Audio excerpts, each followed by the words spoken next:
Grace smiled gently as she fed me medicinal tea, then turned to her lover and said, "Hell never have children. When I woke up from the car accident, the doctor told me I was incapacitated, and Eleanor was gone.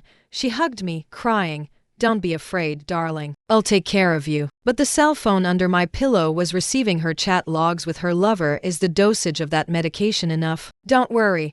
I promise he'll never wake up in this lifetime. The wound doesn't need stitches for now. Let it fester more anyway. I won't have any physical contact with him in the future." Grace uttered the most cruel words with a light, airy tone. The doctor frowned. "Mr. Ethan is only 26, in the prime of his life. Is it too cruel for him to wake up and face his mother's death and himself becoming a shell of his former self, rendered completely debilitated? After all, someone in extreme breakdown truly can go insane on the spot." Grace took my hand and gently kissed it. "Do as I say. Ethan will live in luxury for the rest of his life at the estate, even if he goes insane. I'll let him live in luxury in the golden cage I've built for him. Marcus has endured humiliation and hardship for me all these years. Now that I'm pregnant with his child, I must fulfill my promise to him. Legitimizing the children into the Vance family is my compensation to Marcus." The doctor sighed helplessly, stammering, What if Mr. Ethan wakes up fine?" Grace paused, her eyes darkening. "There will be no what if. Even if there is, didn't you already prepare the medication that affects his virility for me?" The doctor exclaimed, "You're really going to?" His voice cut off abruptly as the doctor covered his mouth. Grace sneered. "What? Only now thinking you're too scared. Should I find another doctor?" The doctor frantically shook his head, his gaze falling on me. "Ms. Grace, rest assured, I will prepare everything you've requested. It's just a pity for Mr. Ethan." After the doctor left, Grace made a phone call. "Is the $3 million in cash ready?" "As agreed, send all their families abroad. Tell them if they dare to return or let Ethan know the truth, none of them will survive." As my consciousness gradually cleared, Grace's words entered my ears, every single one of them. Unable to control it, my eyelids twitched slightly. Grace turned around and happened to see this soon. She pressed the call button by the bed, summoning the nurse. Under her instructions, the nurse quickly injected me with a sedative. Before I lost consciousness, I heard Grace's voice from a distance. "It's not time yet, Marcus. Trust me. Just wait a little longer." Wait for what? For her to successfully bring Marcus home and prepare everything to deceive me? My heart twisted in agony, and tears flowed uncontrollably. Grace gently wiped my tears with a tissue, coaxing softly, "Good boy, darling. Did you have a nightmare? Don't be scared. I'm here. Sleep. Keep sleeping. But you are my real nightmare. I truly loved you for 26 years, since childhood. My eyes held no one but you, yet you knew how important Eleanor was to me, and still you chose to act before she passed away. You made it so I couldn't even fulfill her last wish or say goodbye to her. Your heartless cruelty was like infernal flames. It burned away all my expectations and fantasies about you. When I struggled to wake up again, I saw Grace's anxious yet surprised face. Her eyes even filled with tears. "Darling, you're finally awake. Do you feel uncomfortable? It's okay. No matter what happened to you, I won't look down on you." For a moment, I thought everything that had happened before was just a dream.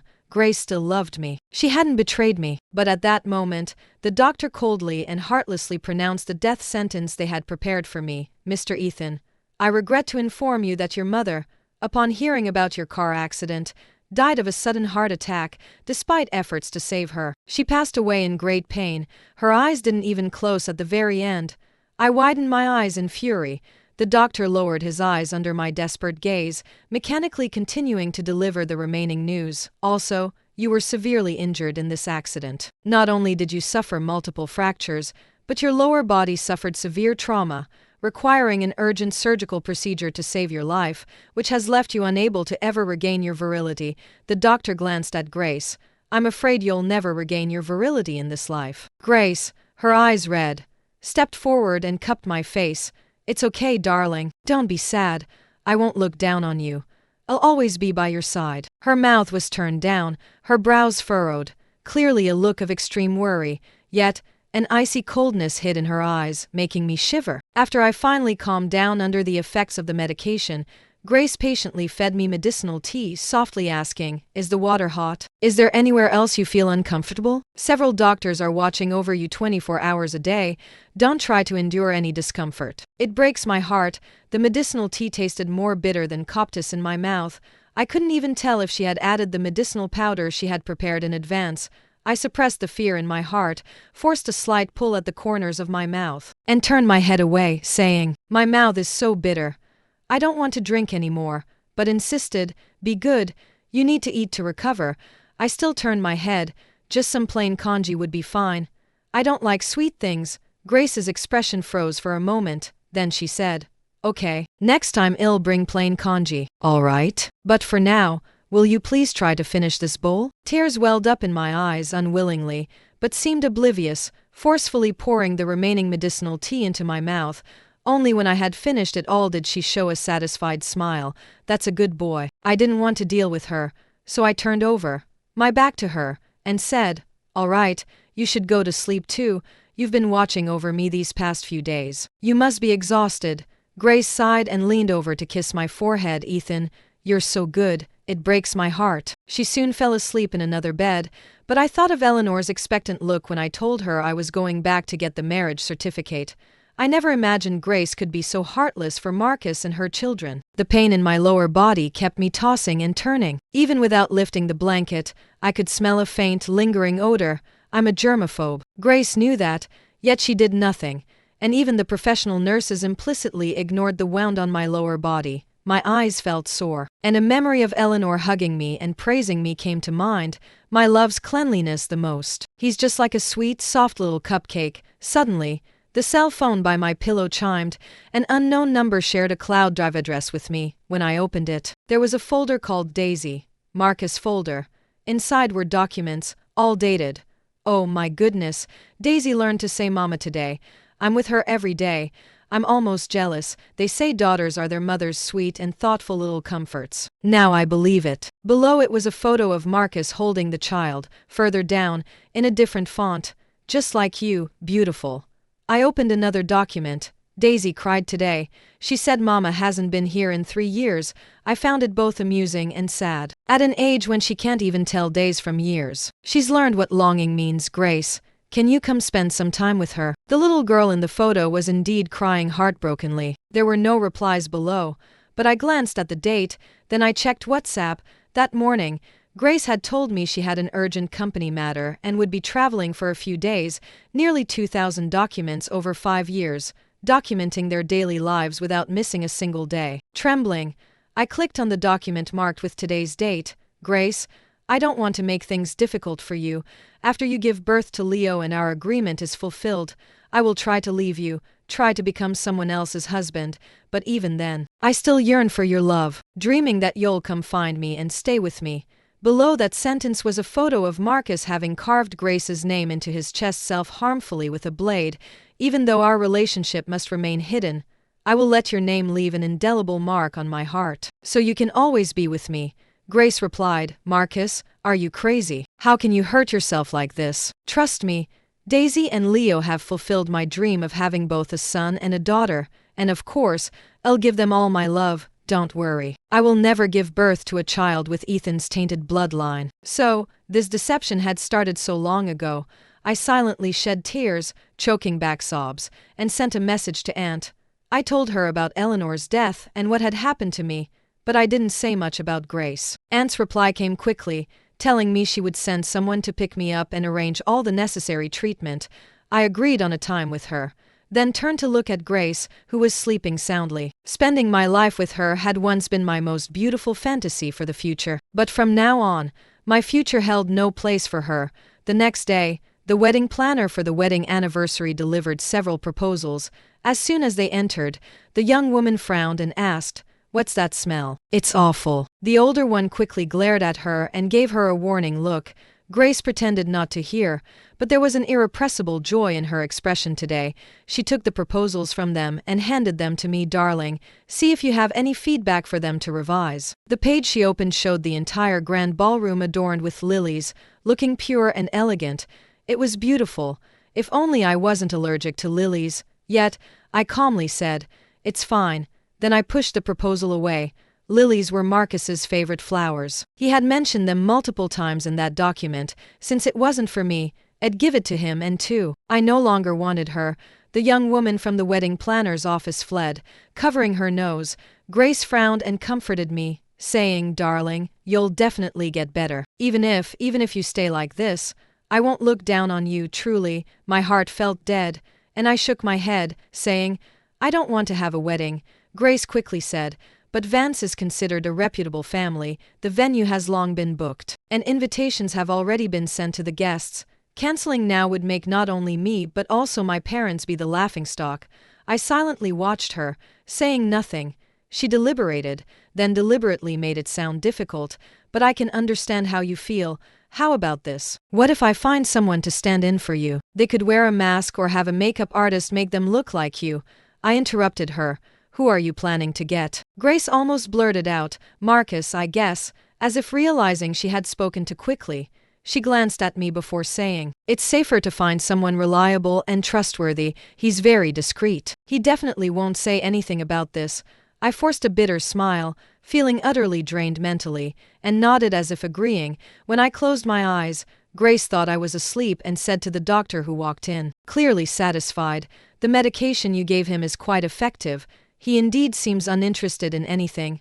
She stroked my hair and said, "In a few more days, after the children are back, we can stop the medication. Remember to control the dosage well. Don't endanger his life." The doctor acknowledged with a bitter smile, "Ms. Grace, I truly don't understand you, but let me offer my congratulations in advance. Soon, you'll have both a son and a daughter."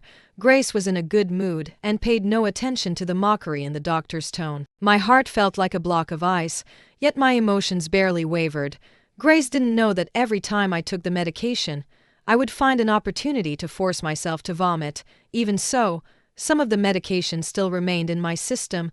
I didn't have much time left. I had to take action quickly. That night, when Grace came to the ward, I said to her, "Grace, let's get a divorce." Grace looked shocked. I lowered my eyes, feigning sadness, and said, "I know you like children, but with what happened, I'm afraid I'll never be able to have intimate relations with you again. So let's get a divorce. I don't want to be a burden to you." Grace flatly refused. She cupped my face, saying in the most sincere tone, "Darling, how could you be a burden? Don't ever mention divorce again. You'll be my husband for the rest of my life. As for children, we can adopt." A chill permeated every pore of my body at that moment. I must have had a terrible smile on my face. Adopt? Then how about adopting two? A boy and a girl. Grace was overjoyed, hugging and kissing me twice. "Really? Darling, you're thinking exactly what I am. How did you know I also wanted both a son and a daughter?" Hey, how could I not know she was doing all this for Marcus? But I didn't understand why she married me if she loved him so much. Watching happily leave, I contacted Aunt. I confirmed the time and place to meet her. "Grace, if you knew that the moment you walked into the wedding with Marcus would be the moment I left you forever, would you feel even a sliver of regret?" My condition for agreeing to adopt children was to stop drinking that so-called beneficial medicinal tea. As a result, my injuries gradually began to improve. After the nurse finished cleaning, she looked at my pale, sweat-soaked face and said, "Mr. Ethan, you're truly strong." It's my first time seeing someone go through treatment without making a sound. I shook my head with a bitter smile. Enduring this short pain now was for long-term relief in the future. My heart, too, as if to torture myself. I forced myself to recall Grace's heartlessness every moment, fearing that any occasional tenderness she showed might soften my heart again. A month later, Grace returned with a baby boy, named Leo. The tiny bundle of flesh slept soundly in her arms. Grace said he was an abandoned child from the hospital, and she was able to arrange the adoption early due to her connections. Her gaze at Leo was full of love. "Darling, come hold him too. From now on, he's our biological son." I didn't reach out to hold him. Grace's expression first faltered, then she took a phone call, put the baby back in the crib, and excused herself to go downstairs to pick up a delivery. My heart stirred, and I followed. At the staircase landing, I heard Marcus say, "You're not allowed to let Ethan hold Leo. He's so dirty, I'm afraid of germs." Grace was somewhat displeased but still lied. "I didn't hold him. Don't worry. I know. Don't be too concerned." Marcus's tone softened, a slight choke in his voice. I'm his biological father after all." How could I not be worried? And when do you plan to bring her back? Grace glanced back at the stairs, caution in her voice. Keep your voice down, don't let Ethan hear. She leaned into his arms. I've arranged everything. In 2 days, you'll be the groom with me at the wedding.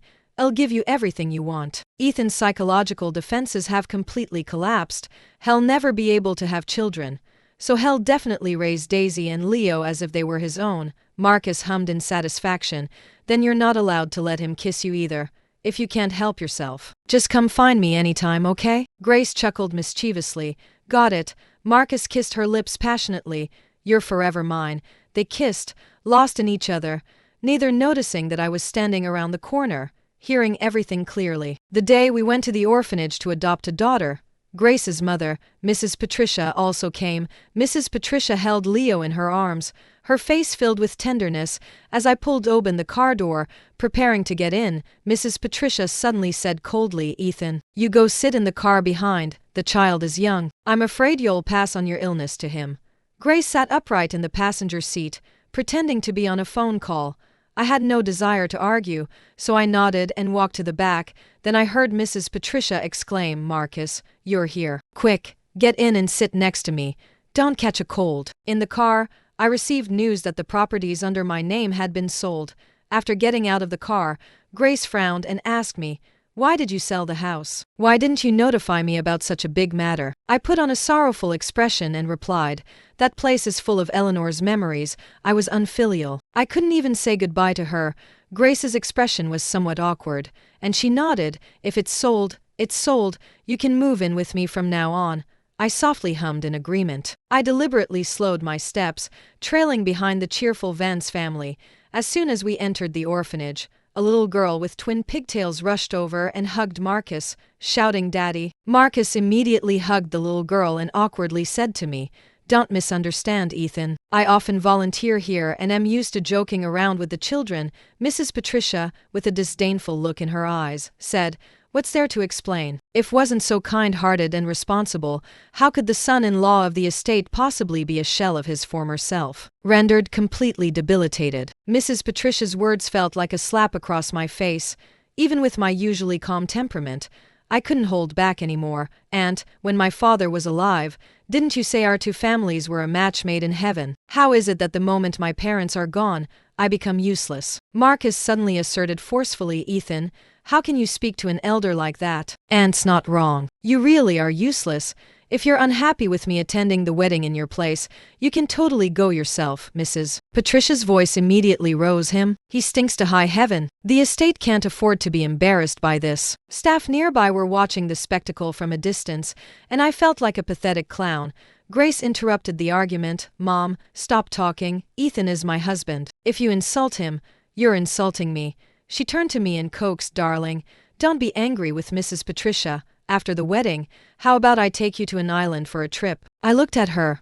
What about the children? She gently leaned in, rubbing her head against my chin. Let my parents help take care of them first. Just the two of us, we can relax and have fun for a few days without thinking about anything. Suddenly, a sharp cry from a child rang out. Marcus had just picked up the crying little girl when Grace abandoned me to check on the girl's injuries. They treated me like I was invisible, one after another saying, Don't cry, don't cry, Mommy and Daddy are here, comforting her for a long time. I looked at the little girl and said to Grace, Let's adopt this child. She looks a lot like you. And I like her too. The little girl lifted her head from Marcus's embrace, asking with some confusion, Mommy, who is he? Grace stammered for a long time, then said, He's your second daddy. You have 2 daddies to love you, okay? While was handling the adoption paperwork, I made an excuse to wander around by myself. Marcus came running after me, holding Daisy's hand. I can't believe you're so shameless, knowing everyone despises you, yet you still cling to Grace at the estate. Do you know? The 2 children Grace adopted are both hers and mine, and she personally promised she'd find a way to give me a wedding. Even if you cling to her for the rest of your life, she'll never share a bed with you, let alone love you. Ethan, if I were you, I would have killed myself already. His eyes burned with jealousy before I could even react. He reached out and pushed Daisy into the pond. Then he screamed frantically, Ethan, What are you doing? Take out whatever anger you have on me. Why would you push Daisy into the lake? Saving her was paramount, so I jumped into the pond without thinking. The commotion here alarmed the Vance family. As soon as I got Daisy onto the shore, Marcus immediately pounced on her. He held Daisy in his arms and furiously said, "Ethan, I told you, you can attend the wedding yourself. I'm just helping out. Why are you still pestering us? And even hurting a child who just turned 5. Where's your conscience? Did a dog eat it?" My clothes were soaked through, and the wind made me shiver with cold. Mrs. Patricia shrieked, "Ethan, how can you be so vicious? You saw Daisy was close to Marcus, so you deliberately took your anger out on the child, didn't you?" Grace's eyes also reddened. "Ethan, I completely misjudged you. I can't believe you're so malicious, actually harming a child. You don't deserve to be a father at all." With all my strength, I looked at Daisy and said, "Why don't you ask her who actually pushed her?" Just as Grace turned her head, I saw Mrs. Patricia intentionally block part of her view and mercilessly pinch Daisy. The little girl, both in pain and fear, burst into loud sobs, looking at me in terror and stammering. Marcus's eyes were bloodshot. "Ethan, you're a grown man. Don't pressure a child. Are you trying to say I'm lying? Daisy and I are much closer than you are. Why would I harm her?" Grace slapped me across the face. The force was so great that I had a metallic taste of blood in my mouth. Yet she didn't even glance at me. Handing Daisy over to her parents then, holding Marcus's hand, she resolutely and quickly walked out of my sight. I lay on the ground, surrounded by scornful and disdainful glances. For some reason, I had no strength at all. Not long after, a tall figure quickly came to my side. She wrapped a bath towel around me. Her warm hand touched my forehead, and she softly asked, "Mr. Ethan, are you still conscious?" I blinked, and the person seemed to let out a sigh of relief. "I'm Aunt's goddaughter. I came specifically to pick you up." She gently helped me up. "Get some sleep. Consider everything that just happened a nightmare." Grace hadn't expected me to be gone all night.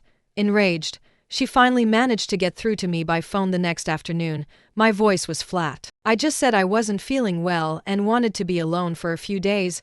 Mrs. Patricia's sarcastic voice came through the receiver. Tsk, that dependent husband of yours is just thinking about how to manipulate you. You absolutely shouldn't spoil him too much, or you'll have a hard time when he gets a bad temper." Grace hated being threatened more than anything, so she said to me, "Ethan, you're orphaned. Who else can you rely on besides me? If you want to stay outside, then suit yourself." In the following days, Grace began preparing for the wedding. She decided to ignore me for a few days, so I would obediently return and apologize. Preparing for the wedding was very complicated, and Mrs. Patricia and Marcus's constant demands and ideas left her exhausted every day. It wasn't until 3 days later, on the wedding day, as Grace put on her wedding gown again, that she suddenly realized I hadn't contacted her at all. For the first time, a hint of panic settled in her heart. She was distracted even when Mrs. Patricia asked her to help pick out a brooch. She finally couldn't resist calling me. I was at the airport at the time. The airport announcement reached her ears, and her heart involuntarily pounded a few times. "Darling, are you still angry? Why are you at the airport?" I glanced at the boarding gate and casually lied. "Oh, just seeing a friend off. He's going abroad for business."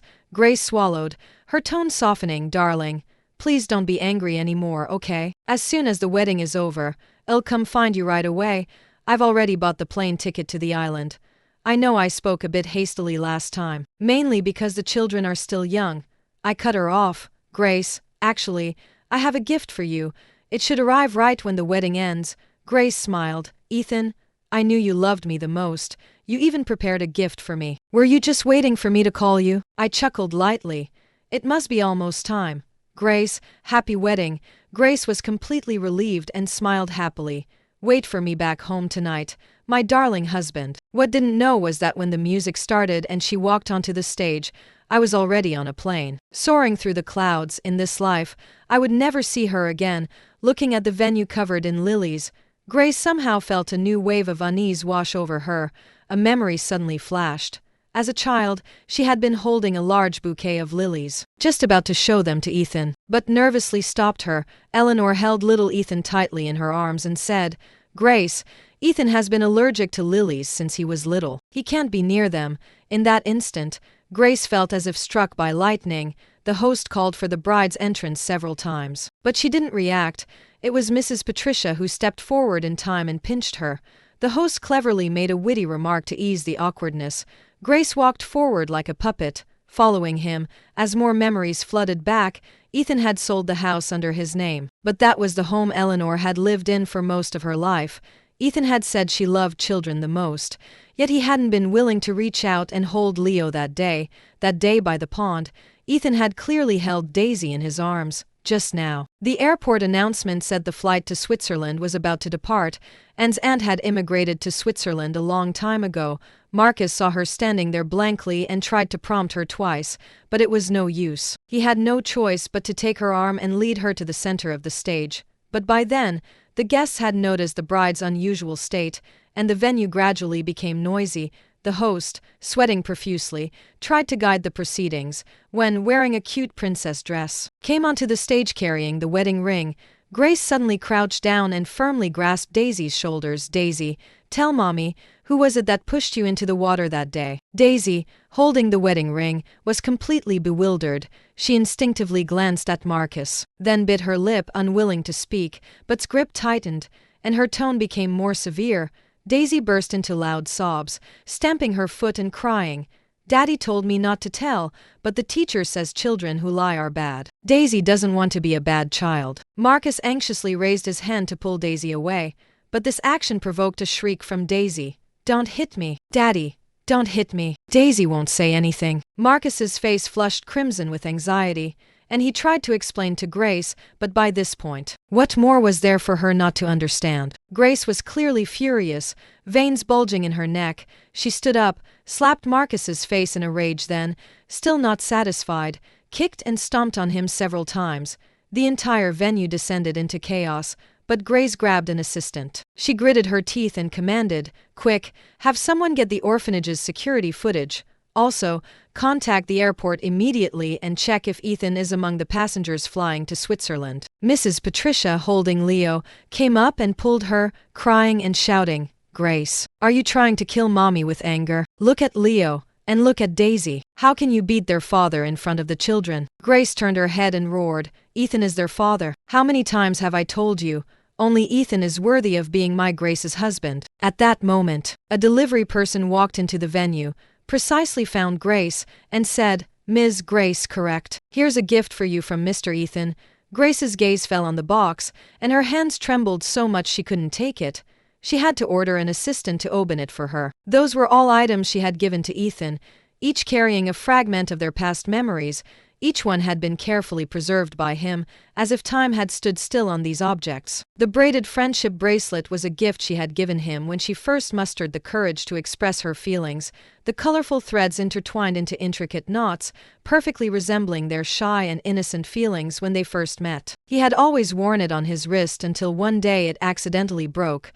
Only then did he gently take it off and place it in this box, still perfectly intact. The movie ticket stub was a souvenir from their first date. As light and shadow flickered on the screen, their fingers accidentally brushed, and the accelerated heartbeat of that moment remained as clear as yesterday.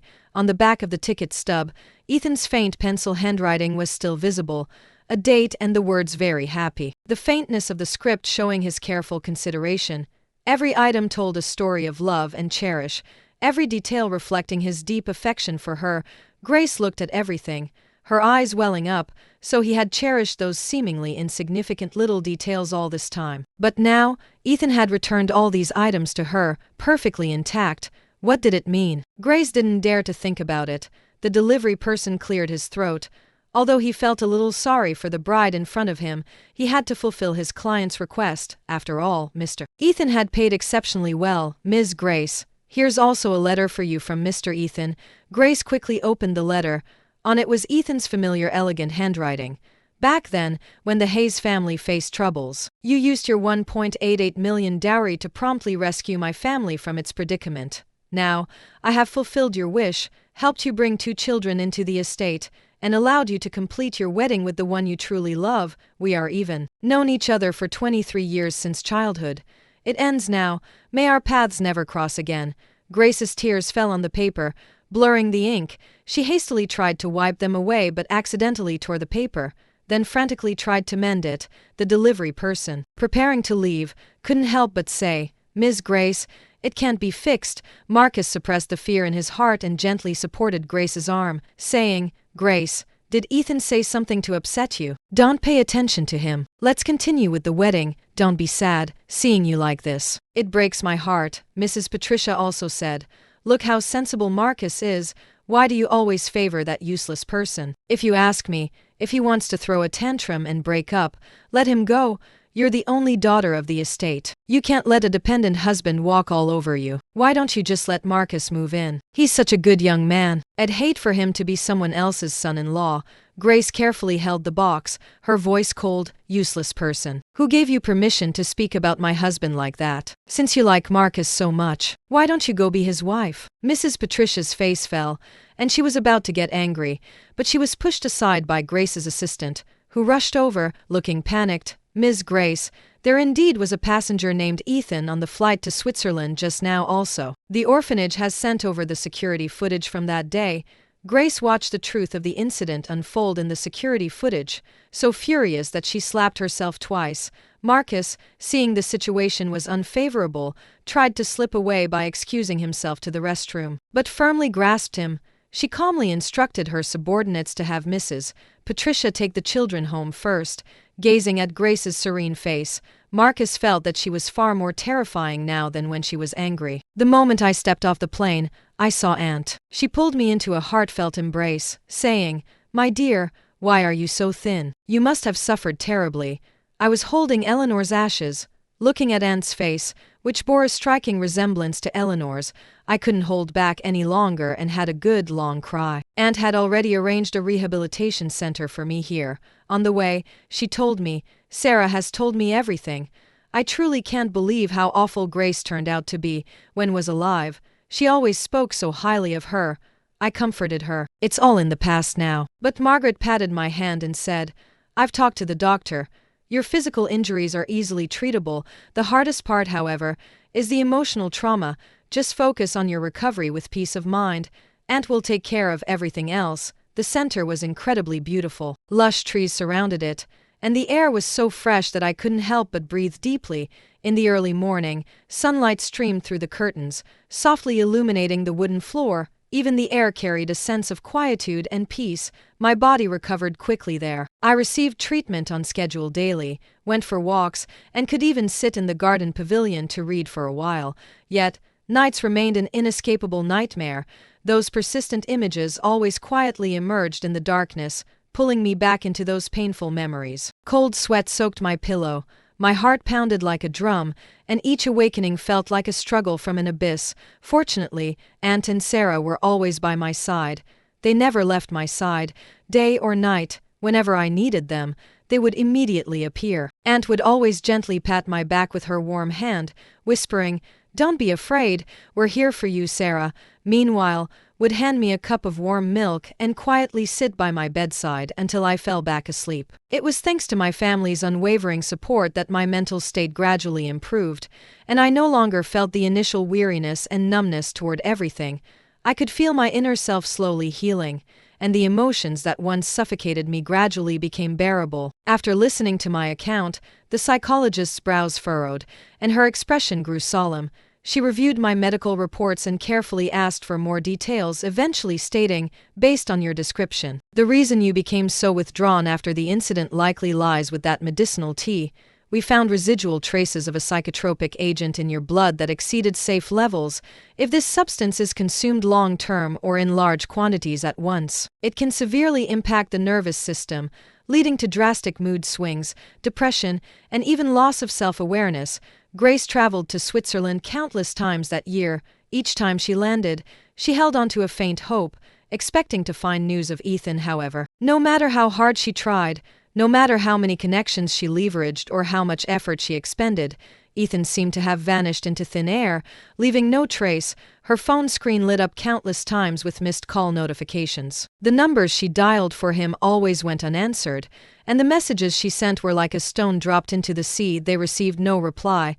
She even tried to contact Ethan's aunt, the woman who had once been so caring towards her, but the other woman's attitude was as cold as ice. She completely refused to see Grace. Here, the title Ms. Grace held no weight. No one respected it. and no one paid attention to her anxiety or pleas. On unfamiliar foreign streets, she could only drag her weary body back to her hotel alone, boarding flights home again and again. Utterly dejected, just as she was on the verge of despair, an unexpected person found her.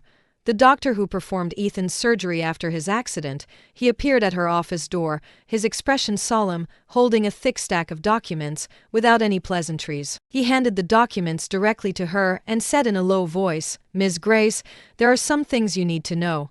Grace took the documents, her gaze quickly scanning the dense text, but she couldn't fully comprehend the content at once. The doctor pointed to a resume on one of the pages, his tone growing more serious. This person was the nurse responsible for preparing Mr. Ethan's medication at the time. He paused, then added, "Last month, she was investigated for some workplace errors, and during the investigation, she voluntarily confessed something she had received substantial bribes from your mother and Marcus." "Bribes?" Grace abruptly lifted her head, her voice trembling with disbelief. The doctor nodded and continued, "According to her testimony, Marcus instructed her to add two potent agents when preparing the medication. And these two agents are explicitly banned for use in our country. They have severe psychotropic side effects and remain in the human body for a long time, making them difficult to metabolize." Grace felt her head explode with a buzzing sound, as if countless flies were buzzing in her ears simultaneously. Her vision blurred, her heart pounded rapidly, and cold sweat beaded on her palms. She murmured, repeating the doctor's words, "Psychotropic side effects. Banned agents." A scene flashed through her mind that day. Ethan sat at the dining table, his face pale, his eyes complex as he looked at the bowl of medicinal tea. He softly pleaded, "Grace, can I not drink this?" "But what about her then?" She hesitated for only a moment before forcefully making him drink it. "Ethan, this is for your own good. How will you recover if you don't drink it?" Now, thinking back, that was hardly for his own good. It was clearly to make him die. It was poison. Perhaps from that moment, Ethan had completely given up on her. The trust and dependence in his eyes had long been utterly destroyed by her own hands. Grace's legs gave out, and she sank, swaying, into the chair, the documents in her hand scattering across the floor. She covered her face, tears slipping through her fingers, her throat choked with sobs. Unable to speak, she finally understood why Ethan had disappeared so decisively, why he wouldn't even see her one last time. What foolish things, what have I done? Ethan, her childhood sweethearts who had protected her as she grew up, her unwavering guardian, they were childhood sweethearts. She had dreamed of marrying him since childhood, but when he began to show his excellence and was coveted by more women, a fear suddenly arose within her. She was afraid of losing him to someone else, so she repeatedly picked fights with him, hoping he would give up his career. To even spite him, she sought out Marcus. Her feelings for Marcus weren't genuine. Otherwise, she wouldn't have immediately covered his family's financial deficits after their troubles began. But then she suddenly found herself pregnant with Marcus's child, and at that point, Mrs. Patricia also started to disdain him as a dependent husband, turning a blind eye to her infidelity. It was her overconfidence and recklessness towards him, Mrs. Patricia's fueling the fire, and Marcus repeatedly whispering in her ear that they were the real family, that led her to repeatedly obscure her true feelings and ultimately arrive at this outcome with Ethan. The one who truly harmed Ethan was actually Grace. The doctor, however, wasn't done with her. He turned a page in the documents and added, "The nurse also said that when Mr. Ethan was admitted, she reduced the dosage of sedatives as per Marcus's instructions. Therefore, I suspect Ethan regained consciousness earlier that day and overheard our entire conversation." Grace suddenly remembered seeing Ethan's eyelids flutter. When she called the nurse to administer the sedative, Ethan's tears streamed down his face. So from that early moment, he knew everything. Grace sat numbly in her office all night. The next morning, when her subordinate arrived, they cried out, "Ms. Grace, your hair." She vaguely looked at herself in the mirror her subordinate handed her. Her hair turned white overnight. Grace remained in her office the entire day, her gaze, initially blank, gradually sharpened, like a blade newly honed. The remorse and pain that had once suffocated her now transformed into cold determination. She realized that Ethan's departure wasn't merely his personal choice, but a conspiracy orchestrated by Mrs. Patricia and Marcus, and this conspiracy had utterly destroyed what she cherished most. The next morning, Grace dialed Mr. William's private number. Mr. William was the true head of the family enterprise, but for years he had remained behind the scenes, entrusting power to Mrs. Patricia. However, Grace knew that although her father didn't involve himself in household matters, he was extremely sensitive to family interests. She arranged to meet Mr. William at a private tea house, bringing a thick stack of evidence. "Mr. William, this is what I've uncovered," Grace said, pushing the documents toward him, her voice calm yet laced with a chilling resolve. "Mrs. Patricia has, over the years, embezzled company funds and laundered money through shell companies, covertly supported Marcus's businesses, and even abused her position to interfere with the Sue family's bankruptcy case." As William read through the documents, his brows furrowed deeper and deeper. Finally, he sharply looked up at his daughter. "Is this true?" "Absolutely," Grace sneered. "I used to think Mrs. Patricia only wanted to arrange a good future for me, but now it's clear she doesn't care about my happiness at all. Only whether her schemes succeed. She destroyed Ethan, and she nearly destroyed me." Mr. William was silent for a moment, then finally sighed deeply. "If that's the case, I will handle this personally. Rest assured, the company will not allow anyone to undermine its foundation." A few days later, Mrs. Patricia was taken in for questioning by the police on suspicion of economic crimes, causing a huge stir within the estate. Grace didn't participate in the subsequent detailed operations, but she knew clearly that Mrs. Patricia would never have the opportunity to interfere with anything again.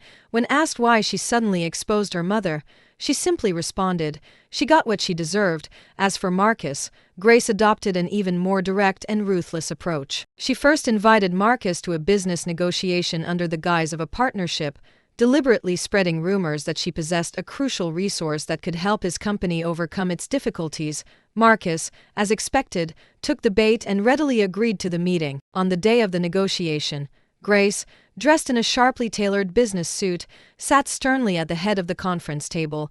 She handed him a contract, her voice calm. "Sign it.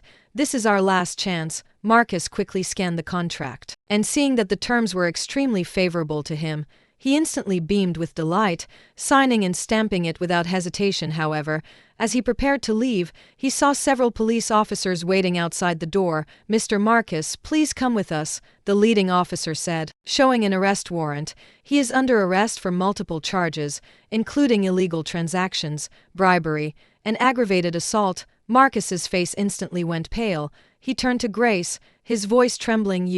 What does this mean?" Grace stood up, her gaze piercing him like ice. "Did you think I knew nothing? That contract is one piece of evidence you used to cover up your crimes. As for the other details, the law will slowly reveal them to you."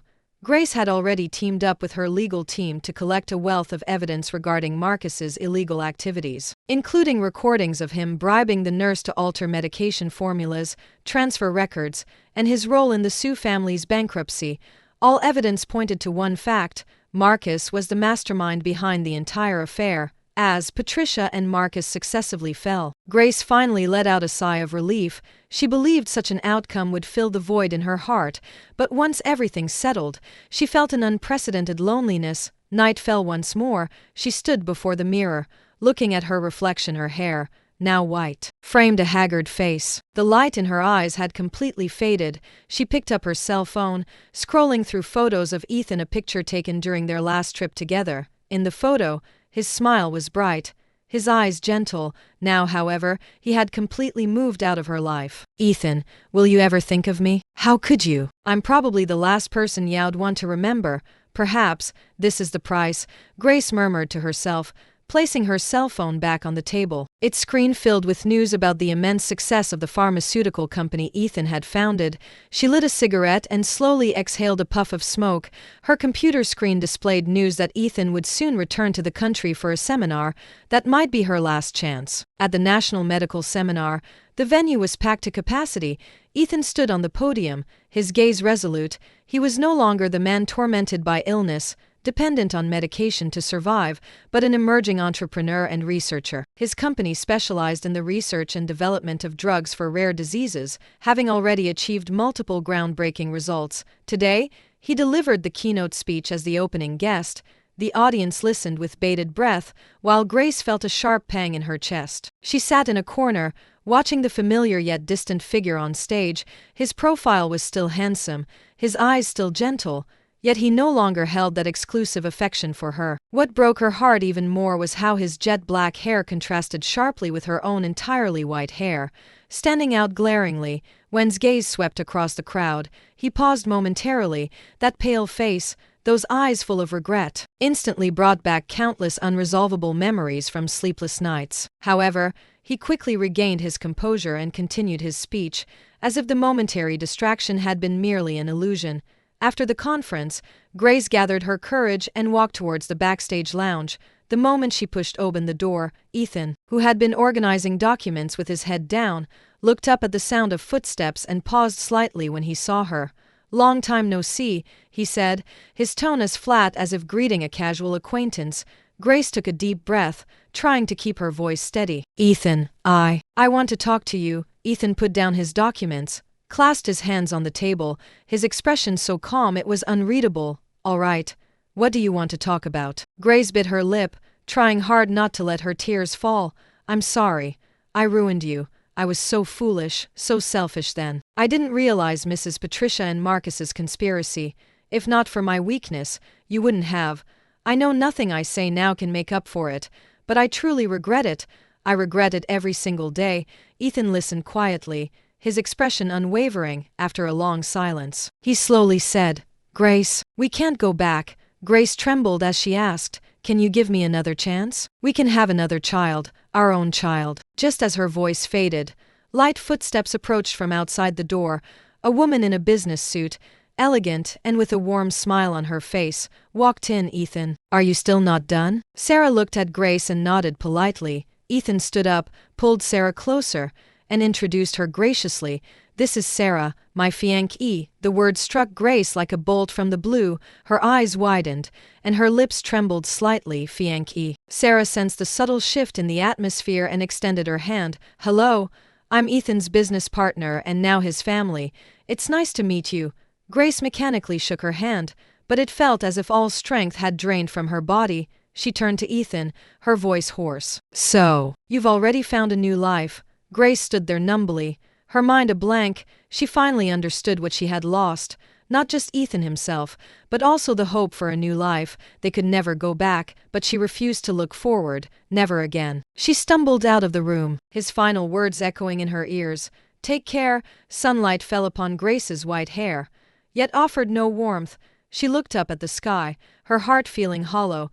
3 years later, I returned to Aunt's house from the Research Institute, after a delicious meal meticulously prepared by Aunt. I was about to retire to my room when Sarah knocked on my door.